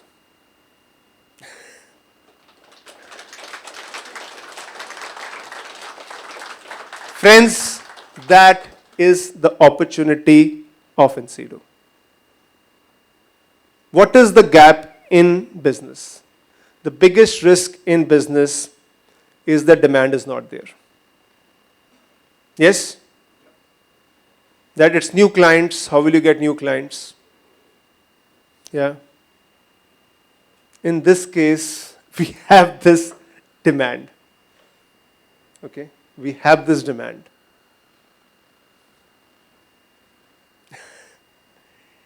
Now, of course, executing on this in terms of scaling up our recruitment to bring all of these resources in, to make them, train them, make them ready, then to deliver to our clients, there is a very, very big challenge. But, like in cricket, sometimes it's the batting, sometimes it's the bowling. You need both. You need both, isn't it? But sometimes the batting wins matches, sometimes the bowling wins matches. Yeah. Similarly in business, sometimes sales wins you the game. Sometimes it is delivery. Yeah. What is our situation here? जोर से बोलो. Yeah. So you see the opportunity. You see the opportunity. This is right in front of us. And you look at the numbers, for each of the BUs. Product engineering, which has been a shiny star, and again, Anuj is here and the team, a big round of applause for them. This was the business unit which really got created in 2019, 2020, and in a couple of years has become our largest and most profitable, not just the largest, but also the most profitable BU. So big, a lot of credit to everybody here. Sachin is here. He's one of our veteran leaders in product engineering, with leading the Hirschman account, and that has really been the foundation for building the $25 million build-in. So big round of applause for the entire Hirschman team and for Sachin. It's really amazing. This is how greatness happens. Okay, that business can go to 65 million. Financial services has probably the best range of clients. Has the best range of clients. That has the opportunity of growing to 57 million. Telecom demand is like, has no end. It's like, where is Vikram? It's like completely elastic. And again, round of applause for Vikram and the team. This business used to be 100% US. 100% US. And Vikram, now you have 450 people in India. Is that right? Of course, thanks to talent acquisition. Yeah. And Verizon, we have got a written letter, from them. Oh, you did 30 million last year, and this year, we have 60 million for you. Okay, very rarely do you get that from clients. Okay, so it's a and plus they say, okay, in 3 years, we believe you can go to $200 million, right? Total company, we're talking about 200 million this year. And that is the potential of one account. Yeah. So look, life sciences, business is a relay race. Life sciences is more nascent, but again, that business, we have an opportunity to really, getting to a 30 million this year. Yeah. So now I hope you understand. Yeah. That you may have seen a lot of pressure in the talent acquisition team. You may have seen a lot of pressure in the delivery teams for L1, L2 interview panels. Is that right? Yeah. Harmeet is feeling very happy. Yeah. Now I hope you understand why there is so much pressure. Because there is this rocket opportunity here. Do we want to launch this rocket or no? Yep. Yes or no? Yes. Yeah. And this number, if you do the maths, is what is M18. Is M18. M18 is very simply, so this number is like what? 12, 13? Yeah, $13 million revenue per annum. And this number very simply is $18 million revenue per month. I'm sorry. Revenue per month. Yeah, $18 million of revenue per month. Yeah. The moment we hit $18 million of revenue per month, we are hitting this run rate. You can do the maths.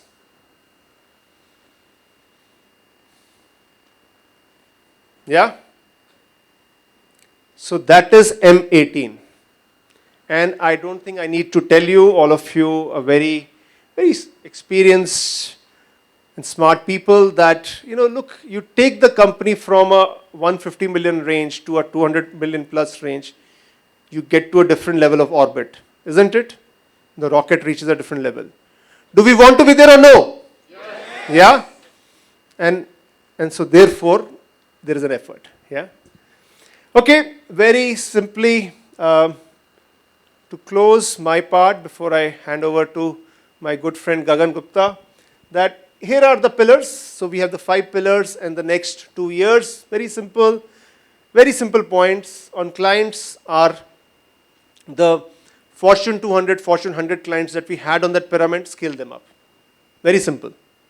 It's not, there is nothing very complicated about it. Number 2, that for mid-tier clients, you have a scalable GTM. Yeah, mid-tier clients, you have a scalable GTM. Capabilities, again, very simple, stack is there. Stack is there. And our key focus is own the data. Yeah, that we continue building that.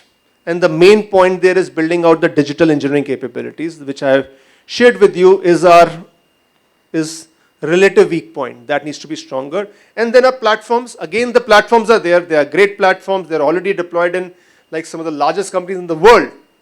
Okay? You know the big bank where Lighthouse is deployed? BPD, yes. But there is also a bank which is 1,000 times BPT's scale where Lighthouse is deployed. PNC Bank, among the top 5 banks in the United States. Today, all data sources in PNC are connecting onto Lighthouse. Yeah. Incedo Pay. What are the banks where Incedo Pay is deployed? Citibank and US Bank. If Incedo Pay was a standalone company, and which had been able to deploy in 2 top 5 banks, I think standalone Incedo Pay's valuation would have been many $100 million. Okay, so we need to understand, the potential of things we are building. And now the point is to build this to scale. Organization. Of course, to achieve M18, that's a big thing. We have to upgrade our talent acquisition and development engine. It is not just about row harder na yaar. Of course you have to row harder, but you need a bigger ship.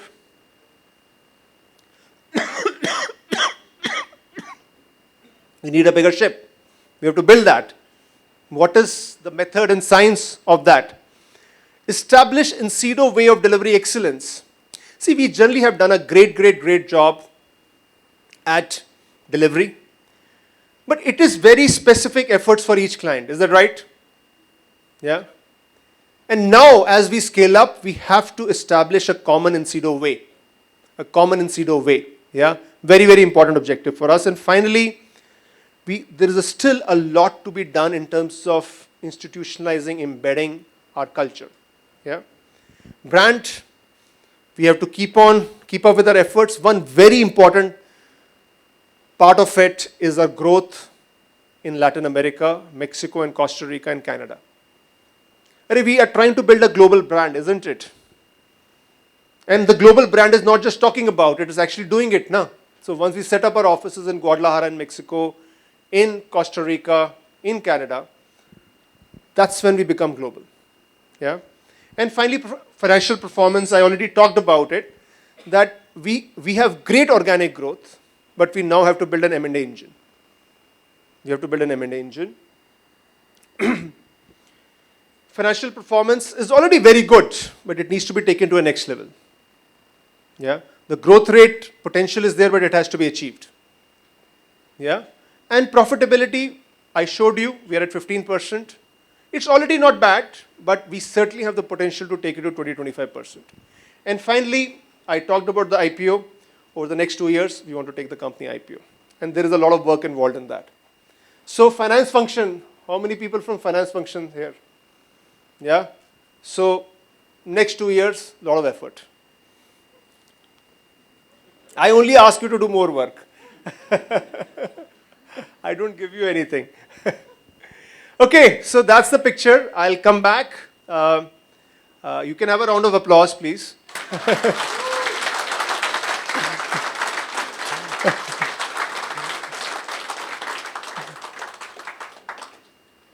It's amazing, every time I tell this whole picture, I just, I have to remind myself that, yeah, this is happening. Yeah.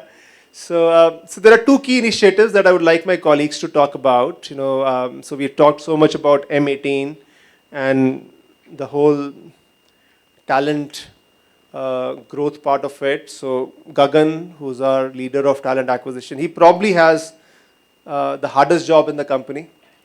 His job is way harder than mine. So, I would like Gagan to talk about it, and then I would like Ankush, our CHRO, to talk about global mobility. I've already mentioned that a little bit.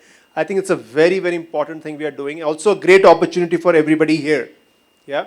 So I'd love for Ankush to talk about it. But Gagan, let's have a round of applause for Gagan. Thank you, Nitin. Hi, everyone. Your energy, we need more energy to achieve Mission 18. So, can we have a bigger high? That's the way to go. So, I hope I'm visible to the people on the webinar. Okay. All right. So, thank you so much, Nitin. And I'm actually, having goosebumps right now when I was standing there and, looking at that journey which Nitin talked about.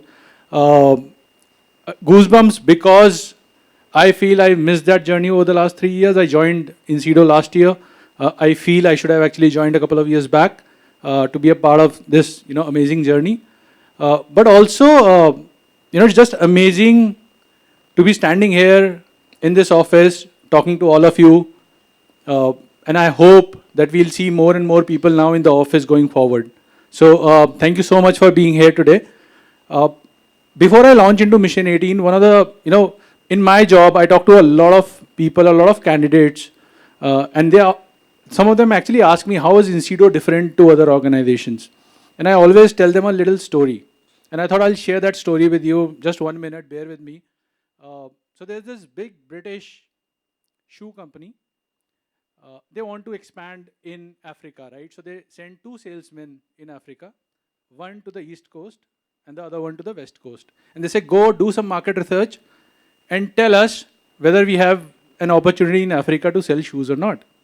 So both of them go, do their market research for 1 week, call back the head office.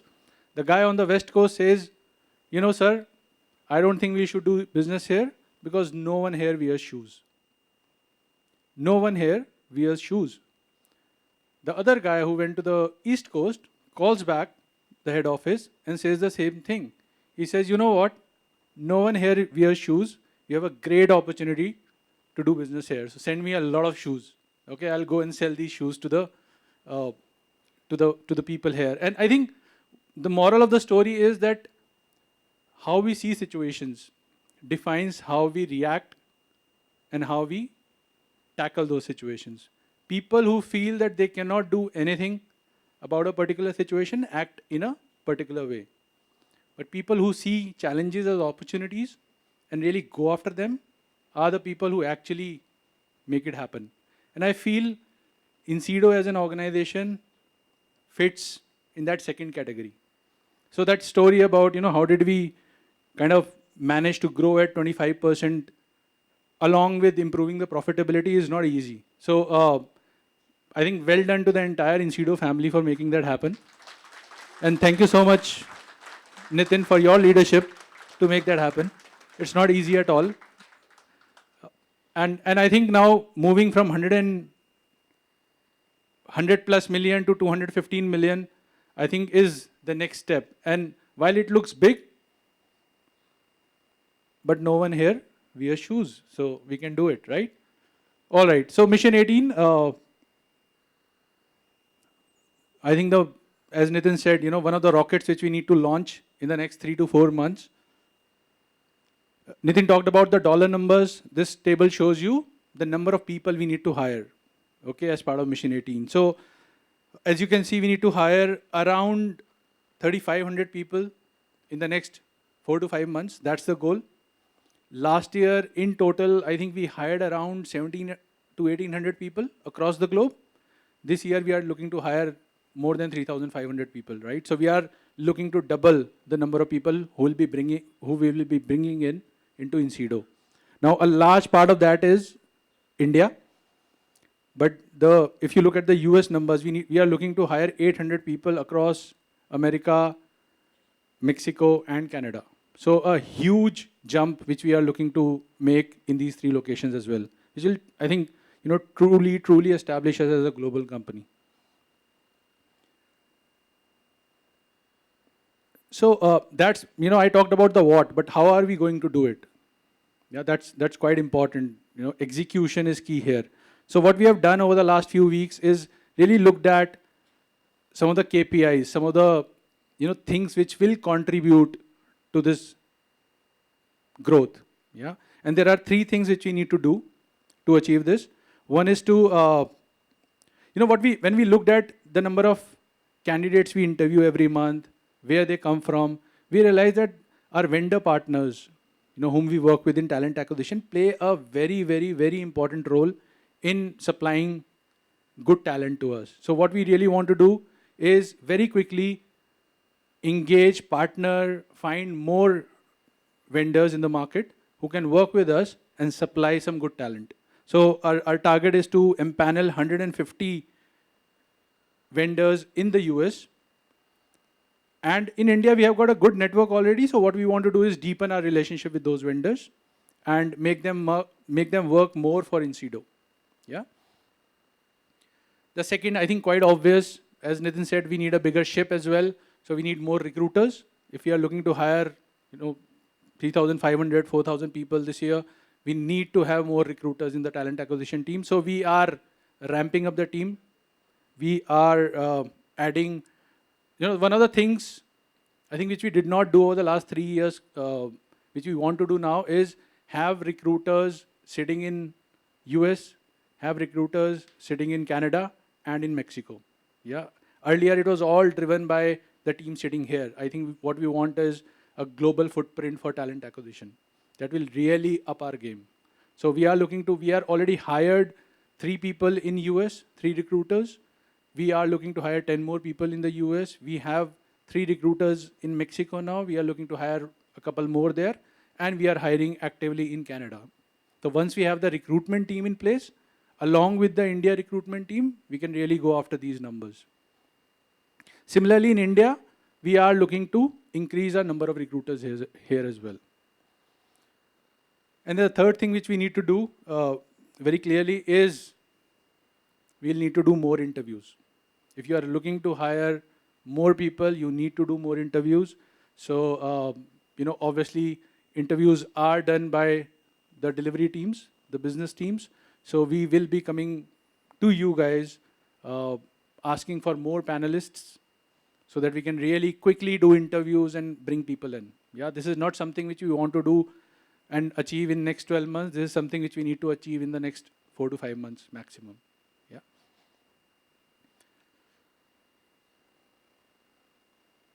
Okay, how does this work?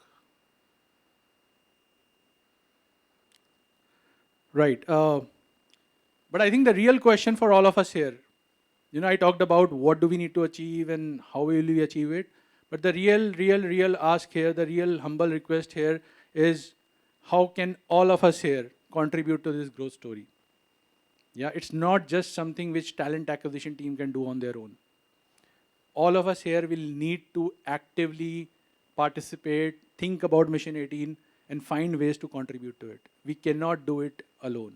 But if all of our 2,500, 3,000 people decide to contribute, we can achieve it. Yeah. So there are 5 ways in which you can contribute to Mission 18. This is one of the, as Nitin said, this is one of the most important things we have to do as an organization over the next few months. So, think about these 5 things and find ways to contribute through either one or more of these channels. Okay. So the first one is referrals. One of the most, I think, obvious ways through which everybody can help bring in more people. You have worked with, you have friends, ex-colleagues working in some other organizations. I would really request you to go and talk to them, share your experience of how you feel while working with incedo, and talk about the great story which we have just seen, the aspirations the organization has. And I'm sure once you genuinely share your own story with them, it'll be strong enough to convince your friends and colleagues to come and join us. So one of the ways, a very simple way, is to go tell your stories to your friends and ex-colleagues. Okay, there are around 900 positions open right now. We will, we'll send more information to the entire organization about those 900 positions, but you can actually, look at those positions. If you know anybody with the same skill set, please talk to them and then send their resume to us. We are setting up a dedicated referral team within talent acquisition team. So as soon as we get a CV, you will get a response back. Okay, that's a promise I can stand here and make to everybody. The second piece, I think I talked about it, interview panelists. So there will be a lot of pressure on interview panelists. We need to increase the number of people who can do interviews for us.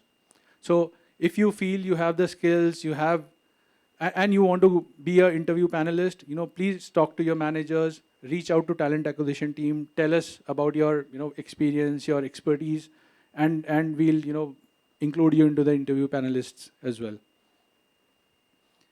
I think the third piece is something which is happening right now in the market is that we need to continuously engage with the candidates even after making an offer. Okay, because typically people have like 1 month notice period to 3 months notice period. Once we make an offer, we need to make sure that we continuously engage with them and keep them interested in joining Incedo. So that's one area where we are working with a lot of our colleagues across business. We have a list of around 100 talent magnets now, and we'll be using them so that they can talk to those candidates while they are serving their notice and keep telling them about the good things which are happening in Incedo. So if anybody here wants to be a talent magnet for us, please contact us. Train. I think it's not just enough to bring in people. We need to make sure that as soon as we get people in, we train them quickly so that they can start contributing to whatever projects we are doing for the clients. Yeah. So this is a big thing. We will be bringing in a lot of new people, so that will put a lot of pressure on the training function. Yeah. So we will need your help to make sure that when you see a new person coming in your team, just reach out, help them, support them, train them, do the knowledge transfer quickly so that they can become productive and start making an impact for clients sooner. And the last one is spread the word, right? So create more noise on social media with all the great things we have got this town hall happening today. There's a competition running on for Twitter, but then share your stories on Twitter, share your stories on LinkedIn, follow the Incedo handle on LinkedIn. Make sure that whatever good things you are experiencing here, you are sharing it with the broader world, because the more you share, it will attract more and more people to join us. It's as simple as that. So 5 ways in which you can contribute. There are some names at the bottom. Again, we'll send more information to all of you. But please, we cannot do this without your help and support. And this is one of the biggest thing we need to do over the next 4 or 5 months. So are you guys ready to help us? Ek baar aur, one more time. With the hands up. Brilliant. Thank you so much. I'll invite Ankush, my colleague, to now talk about global mobility. Thank you, Gagan.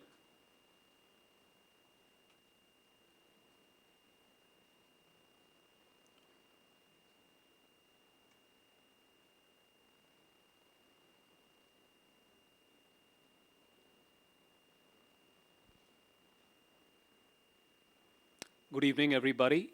It's great to see you all in office, and I have to acknowledge, I think the energy levels in the office have been amazing this week. Of course, Nitin is here, and I think it's upon all of us to continue with these energy levels. And coming up to the town hall, I think this is we've hit our peak. So it's incredible to be here with all of you, and to see you all in person.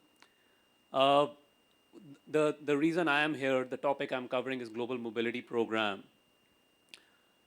This is a program we started earlier this year, and I think if you might have heard Nitin mentioned earlier, we potentially should have done it earlier as well. But I think the cusp at which we are as an organization, the growth journey we've signed up for, this program becomes extremely critical for us. Now, what you see on the slide is, I really have one slide to share. Why are we doing this? I think some of the reasons are what Nitin shared in his presentation today. He talked about our mission statement. Our mission statement, I think, which is a dual statement, the second part of it, helping all of you maximize your potential, full potential, right? Second, I think in our organization pillar of Incedo strategy, he spoke about building the right leadership DNA. And lastly, I think all the growth we are seeing in the global locations, the new offices we are opening up, here's our opportunity to mobilize talent from India into those locations. And of course, an outcome of it would be we fill roles quickly in those locations as well. So an extremely critical program for us to execute. Now, the middle portion of the slide, what have we done since we kicked it off start of the year? We've actually gone to your respective managers, leaders, delivery heads, business unit heads. We've looked at the list of employees. We've spoken to several of you who are interested in geographic mobility, right? You would have, I think a lot of you in this room or on the dialed into Zoom would have participated in those conversations. Through those conversations, we've identified a list of employees, and as we speak, we have 23 L1 applications, which is the intra-company transfer, primarily L1B visa, in progress, attorney reviews in progress, which is great. L1B is something we've never done it before, so really exciting. But of course, you know, L1 is a specialty a visa with specialized proprietary incedo knowledge. So our largest lever is H1B. We've actually, as we speak this month, we've registered for 200 plus employee applications for H1B. Of course, we'll get to know the outcomes over the coming months. But in summary, I think we've set ourselves on this wonderful journey to leverage this avenue. So what's lined up ahead? You know, in terms of in order to support this, number one, we are going to strengthen our immigration team. You know, for this to be facilitated, you know, visas to be renewed, etc., we need a stronger immigration team to service you all. Second, I think let's be clear, this is not just a one-time effort. We're doing it now and, you know, we forget about it. Intent is to do it on an ongoing basis. I think you've looked at our growth trajectory over the last few years. The CAGR, it only gets better from here. And in order to support that, the new offices we are opening, Canada, Mexico, and of course, primarily the US, we are going to, as we learn from the current set of applications, we are only going to further maximize this avenue. So, you know, as I wrap up, my request to you is, if you have geographic mobility on your mind now or at a future date, given your personal circumstances or professional aspirations, please reach out to your managers, reach out to your HR business partners. I am available in this building every day. You know, speak to us. We'll make it happen for, of course, the right opportunity, for the right candidates, you know, looking at reviewing all the profiles. But, you know, I want you to carry away the message that this is an extremely, extremely exciting, positive movement for us. The fact that we've kicked off this global mobility program, and it is here to stay. Thank you. That, I'll hand it over to Nitin. Thank you. Thank you, Ankush. Thank you, Gagan. So I really want to end by reminding what is in it for you and what I'm expecting from all of you. Yeah. Though I feel that after 2 hours of this conversation, it should be clear, isn't it? Do I even need to go through these slides? Yeah? Because even after this, if I have to say what is in it for you, then this conversation did not land, isn't it? Yeah? Look, friends, you know, we are really trying to build something special here. It's a very genuine intent. And it's not just an intent, you know, it is now a reality. Yeah? You know, to make something really amazing happen, you know, you need 3 things to come together. You know, it is the intent to do it. It is the opportunities to do it. And it is to have the resources to do it. Isn't it?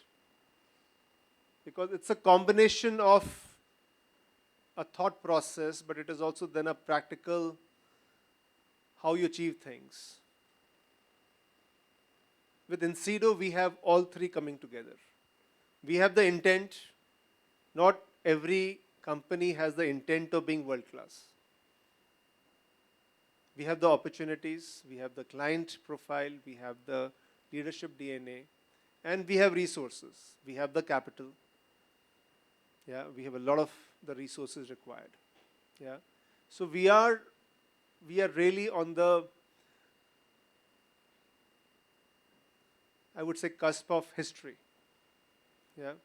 As we have begun to talk to a lot of people in the market, very experienced investors, bankers, the comment that I often hear from them is that, hey, this is one of the most exceptional companies that we did not really know about.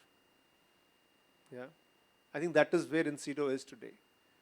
And I think the way I look at it, I don't see myself in any different way than any one of you, that it's a privilege to have this opportunity. It's a privilege. Because not every time in your life do you have opportunity of being part of something which will become history. Yeah. I bow to those who built Infosys. I bow to those who built the Tata Group or the Reliance Group. Yeah. It's something very special that you're able to create a great brand, you're able to create a great enterprise organization which makes a difference to the world, which provides opportunities to thousands, at some point hundreds of thousands of people. Yeah. We have a opportunity of being part of that. And when one is part of such a journey is also when one grows. Don't all of us want to grow? And the growth is also in so many dimensions. The growth is, of course, yeah, you want to grow in terms of your skills. You want to grow in terms of your experiences.